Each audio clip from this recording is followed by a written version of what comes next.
যে সমস্ত ব্যক্তিরা রাত জেগে থাকে, রাতে ঘুমান না, রাতে কাজ করেন,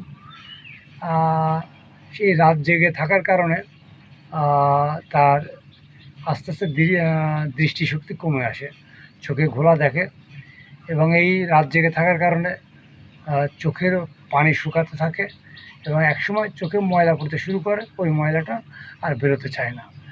এখন কথা হচ্ছে ময়লাগুলো কেন বেরোতে চায় না? কারণ চোখের যে ক্ষুদ্র ক্ষুদ্র শিরাগুলো আছে, এই রাত জেগে থাকার কারণে, না ঘুমানোর কারণে এই ছোট ছোট ক্ষুদ্র শিরাগুলো দুর্বল হয়ে যায়, নিস্তেজ হয়ে যায়, আস্তে আস্তে পানি শুকাতে থাকে এবং ময়লাগুলো চোখের ভিতরেই থেকে যায়।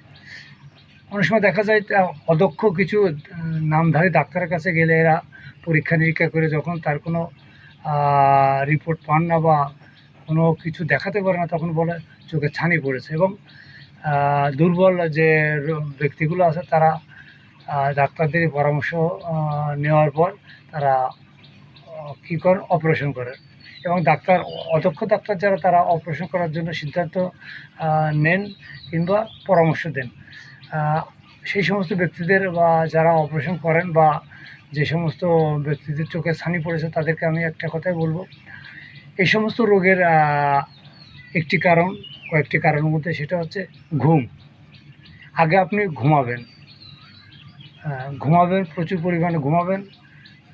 আস্তে আস্তে হয়তো দেখা যায় এই ঘুমের কারণে আপনার চোখের শিরাগুলো, নিস্তেজ শিরাগুলো সচ্ছল হয়ে যাবে, এবং আপনার চোখের যে ময়লাগুলো আছে, চোখের পানি আস্তে আস্তে সেটা শিরাগুলো সতেজ হওয়ার পর সেটা বেরোতে শুরু করবে এবং আস্তে আস্তে সেই মনিটা ঠিক হয়ে যাবে, ঘোলাটে ভাবও ঠিক হয়ে যাবে। তাই সবার কাছে একটা অনুরোধ, আগে হচ্ছে আপনাকে জানতে হবে আপনার চোখে কী সমস্যা।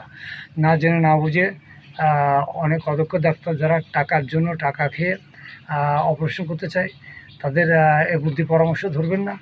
আগে আপনার চোখের মূল যে সমস্যা সেটা বোঝার চেষ্টা করবেন। ঘুমাবেন প্রচুর পরিমাণে, হয়তো দেখা যায় ঘুমের কারণে আপনার চোখের দৃষ্টি পরিবর্তন হতে পারে। সবাই ভালো থাকবেন।